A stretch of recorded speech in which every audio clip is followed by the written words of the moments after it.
Live owners.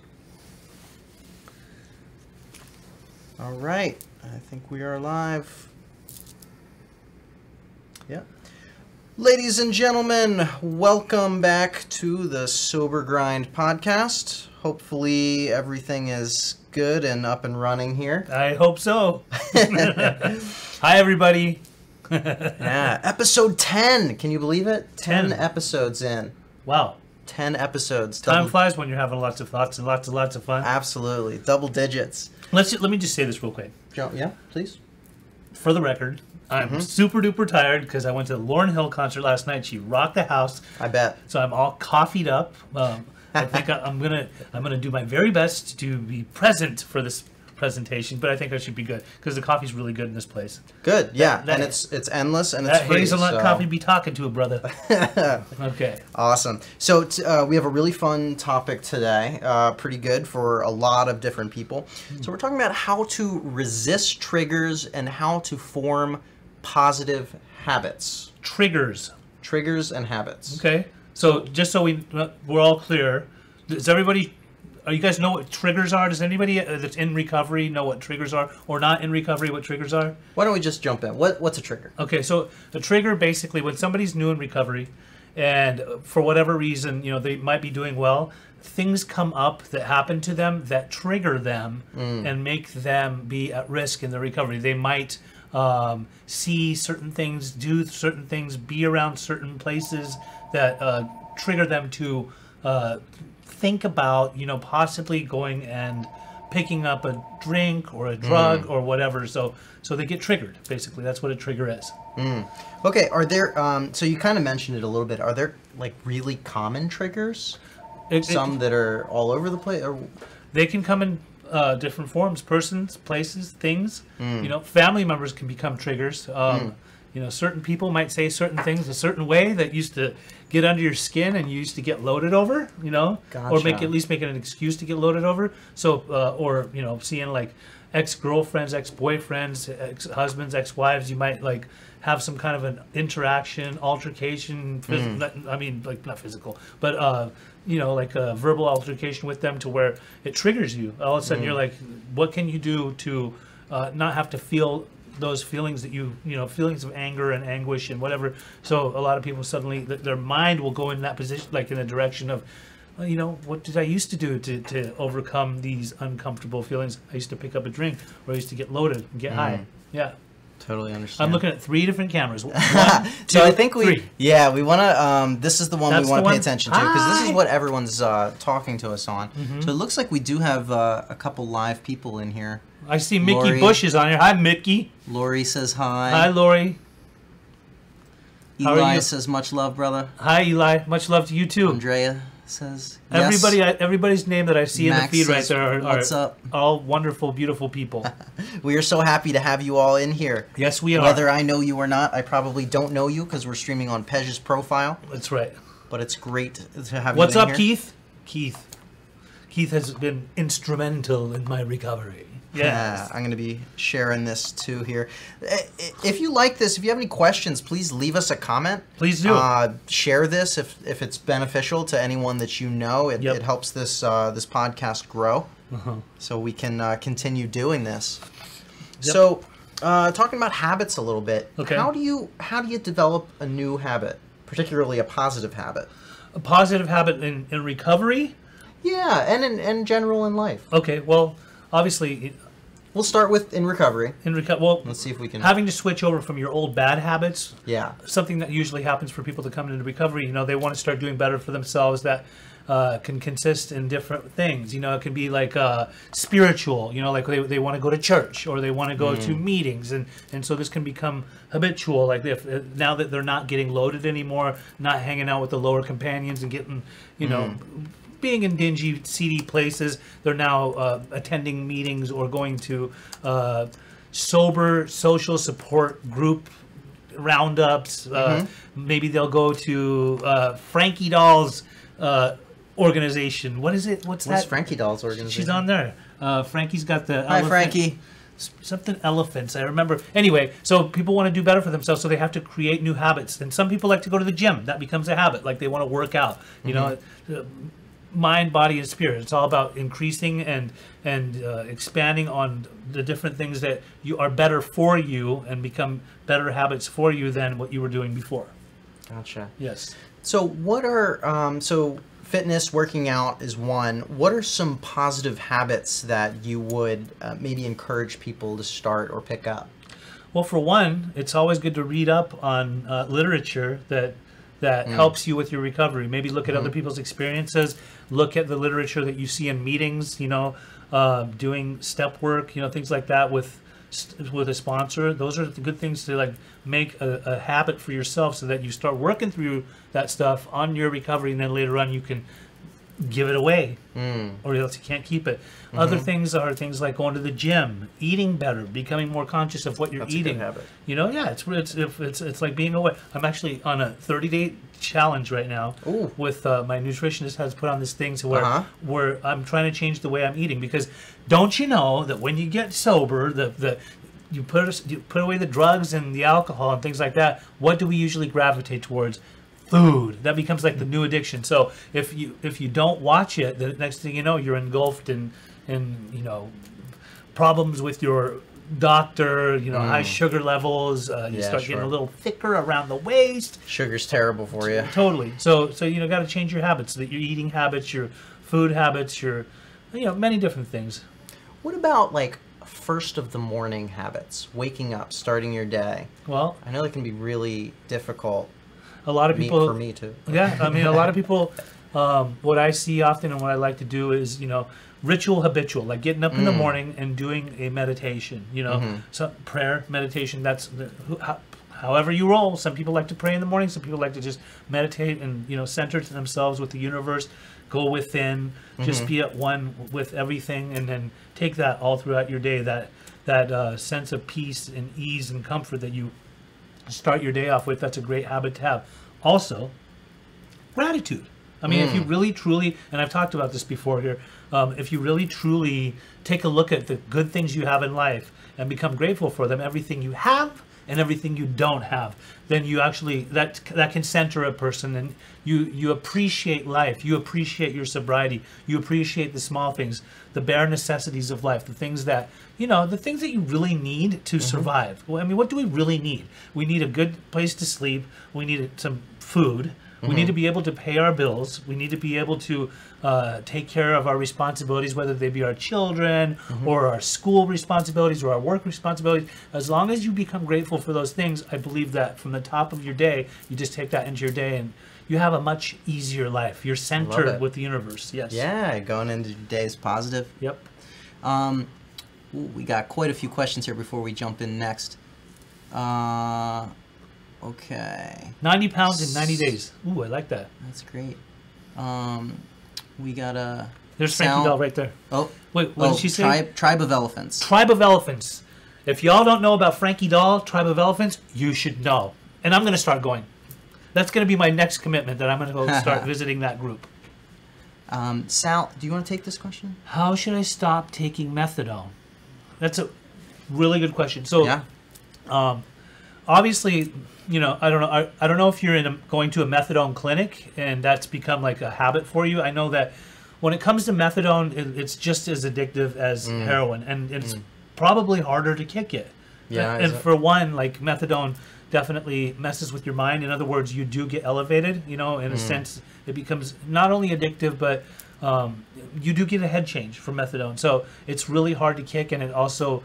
when you're doing it, it's basically holding you back from having to endure the pain of coming, the opiates, like having to come off of the opiates, to overcome the withdrawals, So, but then it becomes so addictive that you depend on that. The best thing that I've seen when it comes to quitting methadone is, for one, talking to your doctor, and I'm talking about a good doctor, somebody who actually... You both have the same vision in trying to get off of methadone. If you're tired of doing methadone and you don't want to do it anymore, and you've become really dependent on it, the best thing to do is to see a good doctor, maybe switch your doctor that you've had, stay away from the clinic, and just have whoever's prescribing you that methadone taper off The best thing is just to taper off. You want to be able to go from however many milligrams you're taking a day, and however your doctor dictates it for you, put it down to where I've watched people go. I've seen a guy literally on 150 milligrams of methadone, which is extremely high. Wow. Like, it's not normal for people to be on that much methadone, but when you're, when you are Was he on prescribed that? he was prescribed that, and it was through a clinic, and it was, I think, in liquid form that he was taking it. Okay. So, and it was, I've never seen somebody endure so much excruciating pain in coming off of it, but he did taper off, and they brought him all the way down until the point where he was in the low milligrams, and then after over a period of time, he actually got off of the methadone. It is possible to get off of methadone. Gotcha. Yeah. I hope that was helpful for you. Okay, Jack says, yo, what's up, guys? Thanks for going live. I appreciate... where'd it go? Hi. I appreciate the topic as well, but I was told this was a couch auction. Will the Will couch, be up for sale soon? My time is limited. That's because my dad is selling a couch on the Facebook Marketplace. No, it's not. Actually, somebody, I don't know, Jack, if you're married to Amber already wants that couch. So let's... Well, good luck. On to the next thing. We'll do another live stream about couch sales. Okay. We'll tie that later.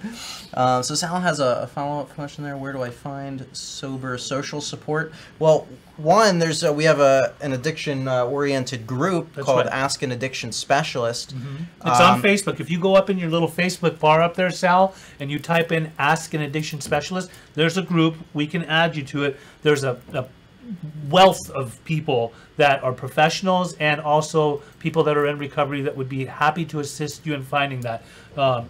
I could easily say start going to meetings, but you probably wouldn't know where to go. So, yeah, go on there. We will guide you. You can even send me a personal message, and I'll be of service to you and help you in any way I can. Thank you, Frankie, by the way. I learned from you. By the way, everyone that's watching, if you look at the description of this video, we have all the links to the Sober Grind podcast. This is episode 10. Mm-hmm. If you want to listen or watch episode 1 through 9, you can click the links in the description and go there, subscribe, leave us a comment, a review. Mm-hmm. Anything is very helpful. Yeah, so we have the Sober Grind podcast, which can be found in several platforms. It can be found on iTunes. It can be found on Google. What is it? Google what? Google Play. Google Play. Okay, I'm not a Google guy. This guy's the PC. I'm the Apple. Okay, but that's why it's a good partnership here. That's right. So you can go on those and just type in See, I told you I was tired. Hold on, more coffee. The Super Sober Grind. It's called the Sober Grind, right? Yes. That's what it is. Yes. God, Bej. Okay, I can't wait to take a nap today. I need to get a power nap so I can just be like, rant. But yeah, just go on there, listen to our podcast. Every week we have somebody that comes on. They do a testimonial. Wasn't it Jeremy Jackson last week? Jeremy Jackson was on, yeah. Jeremy Jackson was last week, and this week is going to be... well, we need some more people. Oh, we need some more people. So if you'd like to be on the Sober Grind and tell us about your short little testimonial, you don't have to be on camera. We can just use your voice. You can even use a fake name and stay anonymous. It's up to you. Totally anonymous. Yep. It is very helpful. We've gotten a lot of really positive feedback from it. Mm-hmm. So if you feel comfortable sharing your journey, it would really help a lot of people. Journey of recovery. We always want to hear from you. What are the questions you got for me? Yes. So back to the topic. Developing Triggers. Habits. Mm-hmm. Is it possible for habits to become addictive in and of themselves? So maybe they start positive. Uh-huh. Can that addictive behavior take your habits too far? Absolutely. Okay, so that's a really good question. What I see often is that, okay, so you put the drugs and alcohol aside and you create these new habits. Mm. So I often see that some people, their new habit might become going to the gym. There's nothing wrong with going to the gym. But when that becomes your recovery, or that becomes more important than your recovery, and you're always excessively working out because you're never really satisfied about how your body looks, then that can become a very unhealthy habit, right? Because at that point, you're not working on your mind, body, and spirit. You're just working on your body. You just want to look good. And then on top of that, some people that are in recovery like to throw steroids in the mix. To each their own, not judging, but I just don't know how good that is for you, because it's still, at the end of the day, can really mess with your mind, you know? So, You know, as far as other bad habits or good habits that can become excessive, is that what you were saying? They become when you take a addictive? good habit too far. So, okay, this is funny. There's a lot of people that go to 12-step meetings, right? And then the newcomers sometimes certain people will say, well, you know, it looks like you've made that your new addiction. And I think that, you know, as long as there's balance in life, again, to each their own. But for myself, like, I like to go to 12-step meetings, right? If I go to 3 or 4 a day, I think I'm becoming a little bit excessive. If I'm going to, you know, 1 a day for maybe 5 days a week, personally, I like to go to 1 every day because I used to use every day and drink every day. Then it becomes, you know, it's something it's good for me. But I also have a life outside of just going to 12-step meetings. Like I do other things. I like to go on hikes and just, you know, go to the beach and be with my dog and be with my friends. We got to go on a hike sometime. I would love to do that, especially right now that it's cool. Sorry to distract you. Awesome. Yeah. Gotcha. Yeah. So, okay. In my experience, so I would love to wake up earlier. That's something I've struggled with in the past, and I'm currently struggling with. Why do you think some habits, starting new habits, can be so difficult sometimes? Is it just because I'm lazy and I need to kick it into gear, or what's your opinion on difficulty starting new habits? Again, I love that wow, I can't express enough. So let's say, for example, for waking up earlier, right? Often, and I had a conversation with somebody about this just the other day, often people will come into recovery and they, it's hard for them to adapt newer habits that are out of the norm. Right. Right, because usually a lot of people that used and drank, their lives were based around what happened in the evening. And there's the saying, nothing good happens after 11 p.m. at night, right? So I see a lot of people that are in recovery that, you know, a lot of younger people that they haven't yet got the life skills to advance themselves in life or to have certain responsibilities or think about what they want to do in their future. So they'll do certain things to where they're up late at night and then they sleep in all day. And I've often I've done some life coaching, and there's been some people that, you know, they'll wake up at like 2 in the afternoon, and then they'll check in with me, and I'm just be like, you know, you wasted like most of your day, and they just it's like it's a habit for them though, right? Yeah. What can come with that? Like, let's say, for example, somebody that likes to sleep in a lot is depression can come out of that. A person that oversleeps a lot, often it's a sign of depression, and there's probably something more deeper rooted going on with that person. And if they don't work through that stuff, then they're going to become really comfortable in their habits and just be stuck in their comfort zone. Gotcha. So you got to work on yourself. You got to work on yourself. Yeah, it's all about motivating yourself and seeing what's important. You know, like I used to do it. There was times when I was newly sober and I didn't know how to live sober, and there was times when I knew I had to go out into the world and do certain things to better myself or to get to where I needed to get to, but I would just get so afraid of the world because it was such a big world that I just wanted to like bundle myself up underneath the blankets and not have to deal with anything. And then I started realizing like I'm depressed, and that's not good. You know, I can't just lay in bed all day and waste my day. Gotcha. Yeah. Thank you for that. Very helpful. We got a couple more comments here. I would Frankie be willing to says, come "Hi, on. Keith." We want you to come on, Frankie, Frankie. please come on. That would be great. Frankie, send me a private message. I think I have your number, but if not, I will definitely. We would love to. She's like a pillar. Like she's awesome. Yeah. Oh, I'd love to have you on. I look up to Frankie Dahl. If you want to, yeah, we do want a sober woman, especially you. Cool. Yeah, we should diversify the show a little bit. Yes. We need more women. Any more questions? Well, does anyone have any questions about? You guys have any questions that you want to ask us? Habits, maybe a habit you're trying to form yourself. If you don't, okay, listen. If you have questions, feel free to write them in here. Go to our page, Ask an Addiction Specialist on Facebook. Also, you can go to the Beginnings page and check us out over there. Also, there's a really important thing I want to announce here. We have an intervention training course with Earl Hightower going on. It's going to be hosted at Beginnings Treatment Center. If you are interested in becoming an interventionist and, you know, working in the field and helping save lives and get people into treatment, just let me know. You can call me at 949-751-7761, or you can email me at pej@beginningstreatment.com. And I have been putting stuff out there a lot lately as far as flyers and things like that. But let me know if you want. Drop me a line, send me your email, and I will send you everything that you need to know about the intervention trainings. Yeah, what an incredible experience that's going to be, live, in person, hands-on with Earl Hightower. That's right. That's 3 gonna be days awesome. of being trained, and you get 30 credits towards becoming a certified interventionist, which I believe it's about 80 altogether. That's incredible. Yeah. Do not miss that. Yes.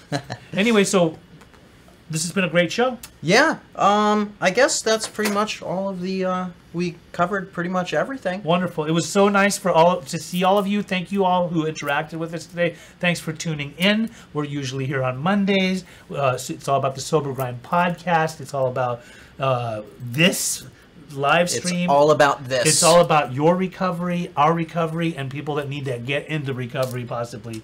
Much love to everybody.